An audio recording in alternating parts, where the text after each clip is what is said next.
Step 1, Step 2, Step 3. This is the computer.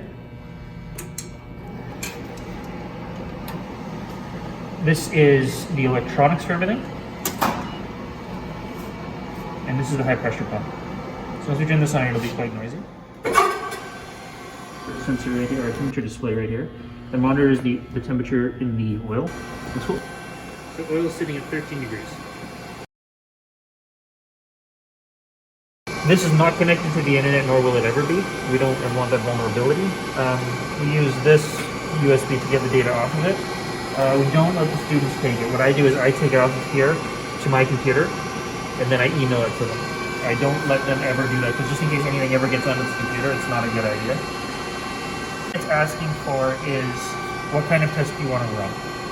So there are MTS templates right here, and there are some custom templates. So these are just ones that we've already done. And generally, and I can guarantee this for you, you don't want to come up with your own template, because there are a lot of behind-the-scene things that you need to build into it. So stop at this point. Just that if you just use one of these and then modify it, it's much, much simpler. So procedure. Kind of an awkward thing, but that's kind of where it is. So what this is the how you build the program. So like you've done C or those sort of things where you've read it. This is a graphical interface and how to do that basically, right? So at the very beginning of the program, and this is just what they've come up with. So it creates the variables, very different from the other programming. Yeah, very different. So now there are parallel paths. Apply the offsets. So what that is, so what I mean, so the load is currently reading 33 kilonewtons. They're set at 0, and the strain, I don't need this. It's just this is something that it calculates anyway. So apply offset. That is part of this program where if we didn't do that, there would be a little thing to say you can zero this. So zero signal right there if we want to. Okay? That allows us to do that. So this is what I'm saying. Always develop your own, or from one that's already been done. Is this one mean that it's not included? Exactly. Okay. It needs to have disabled it, so it's right. not in there. So in parallel with that one, apply the offsets, and then this is actually what it's going to do, all in one go. And that's because signal limits have not been put in and variable limits have not put in.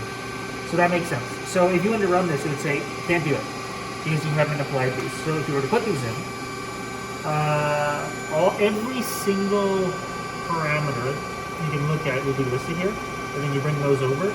So what you could say here, limit detection. You can say extension. You don't want it to go more than 6 inches.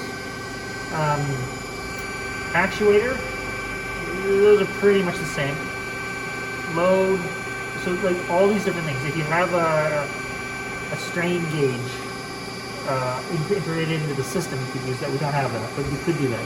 The stress, when you start a test, it'll ask you what the dimensions are, which I generally don't pay attention to because I don't care. That information gets backed up with the students later on. So if you do put something and you don't care and you've engaged this, you could be getting a weird stress number out that really has no bearing on anything. But if you've engaged this, then you could have an issue there, right? If sure. you've moved stress over. The way you'd include that, maybe, so let's say load, you move it over there, okay? Now we've got a load signal. Okay, so now what this is, load limit high, you don't see any numbers here. What this is doing is, it's actually throwing, load limit high is a variable name that can be specified somewhere else. So if you look here, variables, so this is under procedure, define, procedure. If you look at variables, here's everything, all right? So break threshold, 5 kilonewtons. If you want to change that number, default value is here. If you wanted to change it, you change it here, right? And then you save it. So it can be quite, it's more complicated, but in many ways it is simple. It stays quick. We can move the process to set up a test, which are in the test that doesn't move. So to move the actuator, we use these controls. So you can see the actuator down there. It's now actually lifting. You can see the actuator moving. Mm-hmm. And you see we're doing like 1 millimeter every 6 seconds. So it moved 2.5 millimeters there. It hasn't actually moved, like you probably didn't even see it move, right? No. So what that's useful for is when you've got something up there and you want to load it and you've got a little bit there, that's when you sort of bring it up and then you watch the load as well. Click that, that unlocks this. If you just try to move it yourself, it won't go.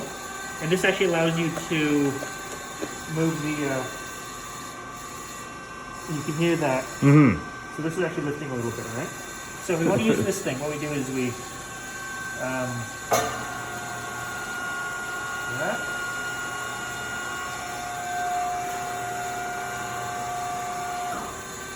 That's much faster. Oh yeah.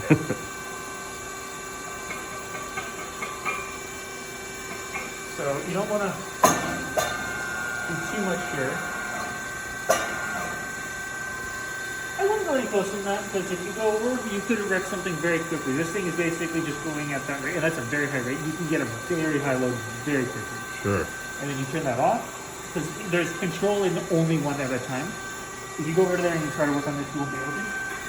And move the actuator up. And if you go over in front of it, you can see it.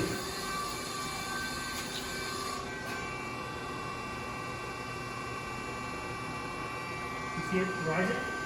Yeah, slowly. What do you want though? Yeah. So now come over here. So it's now making contact, right? You can see the load is increasing, right? Yeah. So you can see, you can actually jump up on, like I'll take up to 5 kilograms. Speed is this. Strain endpoint, data acquisition, 100 hertz. You want to know the data acquisition rate because match that to what your LVDTs are. Drive and separation, don't care. Preload, that's small enough, that's fine. Strain endpoint, depending on what you put in, and depending if you've actually got that in there, I would honestly just ignore this. It may bite you if the number is too low. If it stops when there's, because you're reading a number that doesn't make sense, and it's calculating a number that also doesn't make sense, and using that as a reference, there's no point for it. So that's fine. So then what you can do is, I'll just hit play, because what the bomb's going to do is it's going to increase at 1 millimeter per second, 0.01 millimeters per second. This will be super slow. And now it's going to ask me this: what is the input variables for the size of your specimen? I don't care because, again, this is what it does to calculate stress, but I leave that to the students to calculate stress because they have their own ways of doing it anyway. Because once you get necking, it changes a little bit anyway. Okay, so now it's going. So that's that, and then I want to stop the test. So now, there is no data plot. There we go. So that's the data there, and this is test 2. So it's automatically saved it. Data. Export raw data. So test 1 is here. If there are multiple ones, you need to sort of click them in here. So if you wanted to add more. Oh, I see, yeah. So say I ran 3 tests. Yeah. They may all be listed. I can't remember how they do it. If it's all of them or none of them. So then you go up here, click, and then you click the ones here. So if I want to bring them back, you'll be all of them listed here. Each one test 1, okay. 1 file per test run, and then you can specify the file path. Oh, that's good. Yeah, that's nice. And then this is the signals that it's going to include. You can, if you want more signals, you can do all this stuff. But these are the ones that are included in that test setup I originally did. And then you have to click export, and then it creates an Excel file for that. The control, which home position is, or whatever you specify, this could be 0. Right. So, stuff down fairly quickly. And that's just gravity fed. That's the high pressure system. The electronics and everything are still on. So in doing that, notice the NLX came up. System is just interlocked, and then the pump is off. So no matter how many times you click this, it ain't gonna change because the pump is still off. Right? Huh. So save it. What I tend to do is I tend to exit,